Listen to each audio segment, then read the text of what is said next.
உயரமான உருவமும் கருத்த உடலும் அடர்ந்த மீசையும் உருட்டிய விழிகளும் சிவந்த உதடும் ஓங்கிய அருவாளும் குதிரை வாகனமும் கொண்டு குலை நடுங்கும் தோற்றம் கொண்டவர்தான் கருப்பசாமி எனும் காவல் தெய்வம்.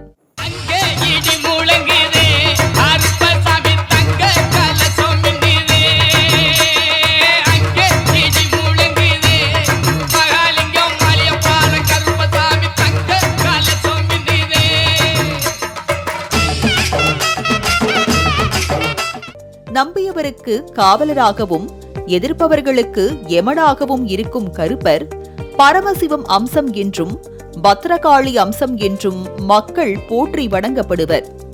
கருப்பன் அமர்ந்த இடத்தை கொண்டு சங்கிலி கருப்பன், கருப்பனார் சாமி, குலக்கருப்பனார், 18ஆம் படியான், சின்ன கருப்பசாமி, பெரிய கருப்பசாமி, மீனமலை கருப்பசாமி, முன்னோடை கருப்பசாமி, நொண்டி கருப்பசாமி, ஒண்டி கருப்பசாமி என கருப்பசாமி பல பெயர்களால் அழைக்கப்படும் நிலையில் அவர் மனிதர்களை மட்டுமல்ல சகல உயிர்களையும் காத்து நிற்கிறார்.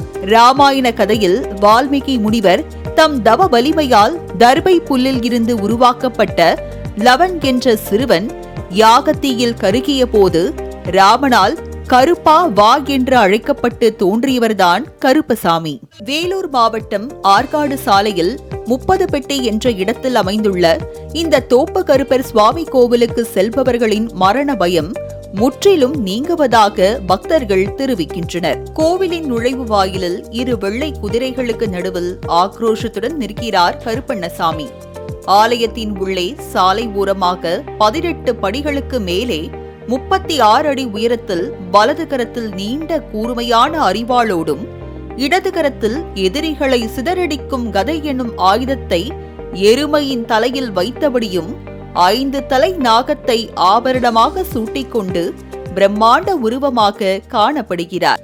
சுற்றிலும் உயர்ந்து வளர்ந்த மரங்களும் பச்சை செடி கொடிகளும் படர்ந்து இருக்கும் இந்த தோப்பு கருப்பண்ண சுவாமி கோவிலில் சட்டைநாதர், கமலமுனி, பச்சைமுனி, தன்வந்திரி, இடைக்காடர், போகர், அகத்தியர் போன்ற 18 சித்தர்களின் சிலைகள் பக்தர்களுக்கு அருள்வாக்கு சொல்வது போல அமைந்திருக்கிறது. வேறு எங்கும் காண முடியாதபடி சிவலிங்கத்திற்கும் அதன் அருகில் பிரதிஷ்டை செய்யப்பட்ட கருப்பணசாமி சிலைக்கும் ஒரு பக்கம் மஞ்சளும் மறுபக்கம் குங்கும அபிஷேகமும் நடக்கிறது. இந்த அபிஷேகத்தை காண ஆயிரக்கணக்கான கருப்பசாமி பக்தர்கள் தவமிருந்து காத்து கிடக்கும் காட்சிகளை அங்கே காணலாம். இந்த பிரதான சிவலிங்கத்தை சுற்றி 8 திசைகளிலும் 8 சிவலிங்கங்கள் அமைக்கப்பட்டு ஆராதனைகள் செய்யப்பட்டு வருவதோடு இக்கோவிலில் துணி வைத்தரும் வாயு புத்திரனாகிய ஆஞ்சநேயரின் சிலை அமைந்துள்ளது. அதன் அருகில் சுவாமியின் திருவடிகள் அமைக்கப்பட்டு பக்தர்கள் பாத தரிசனம் செய்து வருகின்றனர். லட்ச அர்ச்சனை வருஷத்துக்கு ஒரு முறை லட்ச அர்ச்சனை என்று சொல்லக்கூடிய ஜனவரி 1க்கு லட்ச அர்ச்சனை நிகழ்வானது வெகு சிறப்பாக பண்ணுவோம். அன்னைக்கு மலர்கள் கொண்டு சுவாமிக்கு. 2வது பார்த்தீங்கன்னா சுவாமியினுடைய வருஷ பிறப்பா சுவாமி பிரதிஷ்டை பண்ண அந்த நாள்ல இருந்து பிப்ரவரி 23, 24 அந்த நாள்ல சுவாமிக்கு கடா வெட்டி அன்னதானம் போடுறது. ஒரு சித்ரா 1க்கு 1008 பால்குட அபிஷேகம் விசேஷம். சித்ரா பௌர்ணமிக்கு தீமிதி திருவிழா. அது போல அவங்களுக்கு ஒரு பிடி காசு கொடுக்கறது ஆலயத்தினுடைய மற்றொரு சிறப்பு. கருப்பசாமிக்கே ஒரு சிறப்பு அப்படின்னு பார்த்தீங்கன்னா அந்த பிடிக்காசு வழங்குற விழா தான் ரொம்ப சிறப்பான ஒரு விஷயம். அமாவாசை, பௌர்ணமி தினங்களில் இக்கோவிலில் நடைபெறும் பூஜையின் போது கருப்பன் உக்கிரத்துடன் மனித உருவில் குறி சொல்லும் நிகழ்வு நடப்பதால் பக்தர்கள் அன்றைய தினம் தங்கள் குறைகளை நீங்க குறிசொல் சம்பவத்தில் பங்கேற்கின்றனர். தோப்பு கருப்புசாமி ஆலயத்தில் தை மாதம் அமாவாசை அன்று கருப்பு சுவாமிக்கு சிறப்பு வேள்வி யாகம் மற்றும் ஊஞ்சல் சேவை நடைபெறும் போது பலரது மேனிகளில் சுடலைசாமி வருவதாகவும் சிலரது கண்களில் சுடலைசாமி குதிரையில் ஊர்வலமாக செல்வதையும் காண முடிவதாக கூறப்படுகிறது.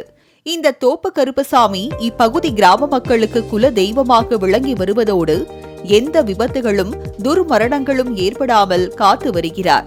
துஷ்ட தேவதைகளில் இருந்தும் கஷ்ட நிலைகளில் இருந்தும் பக்தர்களை காத்து வரும் இந்த கருப்பசாமியின் உருவத்தை கண்டதுமே தீமைகள் விலகி நன்மைகள் பெருகும் என்கின்றனர் பலனடைந்த பக்தர்கள். உருவமாகவும் அருவமாகவும் பக்தர்களுக்கு கண்ணுக்கு தெரியும் இந்த காவல் தெய்வங்களை வணங்கி செல்வோருக்கு எந்த விபத்துகளும் நேர்வதில்லையாம். மக்களை காக்கும் இந்த மகா தெய்வத்தை வணங்கி வழிபடுவோம், மன துணிவோடு வாழ்வோம். மாலை முரசு செய்திகளுக்காக செய்தியாளர் சரத் மற்றும் ஒளிப்பதிவாளர் சீனிவாசனுடன் கலைமாமணி நந்தகுமார்.